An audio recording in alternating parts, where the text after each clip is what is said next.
আজ জীবনে প্রথমবার বানাতে চলেছি এই কোরিয়ান নুডলসটা।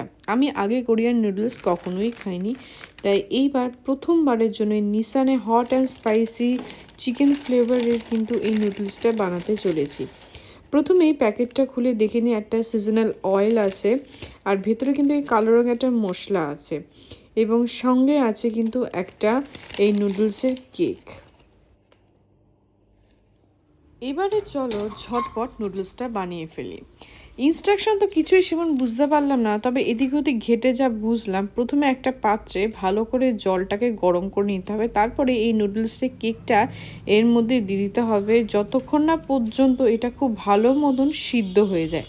দেখতে পাচ্ছ এটা কিন্তু মোটামুটি ভালো মতো সিদ্ধ হয়ে গেছে, এবং নুডলসটা কিন্তু যথেষ্ট স্মুথ, একটার সাথে একটা কিন্তু লেগে নিয়ে ছাড়া হয়ে গেছে। জলটা ছেঁকে নিয়ে একটা বাটির মধ্যে রাখার পর দেখতে পাচ্ছ এটা কিন্তু যথেষ্ট গরম এবং ধোঁয়া উঠছে। এরপরে কিন্তু আমি দিয়ে দিলাম এই ব্ল্যাক কালারের সিজনাল যেই অ্যাকচুয়ালি মশলাটা, এটা কিন্তু অ্যাকচুয়ালি পুরোটাই চিজের গুঁড়ো, তো গুঁড়ো চিজ যেটা, এবং খুব সুন্দর কিন্তু স্মেল বেরোচ্ছে, এবং যেটা খুব ভালো করে কিন্তু মিশিয়ে নিতে হবে। তারপরে এই যে সিজনাল অয়েলটা, সেটা কিন্তু এর মধ্যে ঢেলে দিতে হবে, যেটা দেখতে পাচ্ছ কালারটা কিন্তু পুরোটাই রেড, এবং এই জিনিসটাও কিন্তু খুব ভালো নুডলসটার সাথে মিশিয়ে নিতে হবে, যাতে নুডলসটার প্রত্যেকটা অংশে কিন্তু এই তেলটা এবং মশলাটা ভালো করে মিশে যায়। দেখতে পাচ্ছ খুব সুন্দর করে কিন্তু মেশানো হয়ে গেছে, আর নুডলসটা দেখতে কিন্তু অসাধারণ লাগছে। পুরো রঙটাই কিন্তু অ্যাকচুয়ালি লাল, জানি না কতটা ক্যামেরায় বোঝাতে পারছি, বাট কালারটা কিন্তু খুব সুন্দর হয়েছে।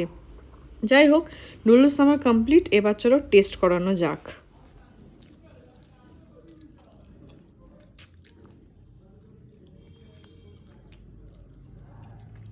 কেমন খেতে? খেতে ঝাল, ভীষণ ঝাল। ভীষণ ঝাল। বাপরে, ও ঝালই স্বাদ। এটা ঝালই স্বাদ? হ্যাঁ, বাবা, ঝালি স্বাদ বলে তুমি খাচ্ছ, অবশ্য তোমার ঝাল খুব ফেভারিট। মা টেস্ট করার পর আমি নিয়ে বসেছি টেস্ট করতে। মায়ের ঝাল ফেভারিট, তাই মায়ের খুব পছন্দ হয়েছে। আমি প্রথমবার যখন মুখে দিলাম, আমার তখন মোটামুটি অবস্থা খারাপ হয়ে গেছিলো, দেখতে পাচ্ছ আমার এক্সপ্রেশনটা। হ্যাঁ, প্রচণ্ড ঝাল লেগেছে, এবং তারপর ঠিক এক্স্যাক্টলি এরকমই এক্সপ্রেশনটা আমার হয়েছে, জিভ পুরো জ্বলে গেছিলো। তবে বিশ্বাস করো, খেতেও ভালো লেগেছে।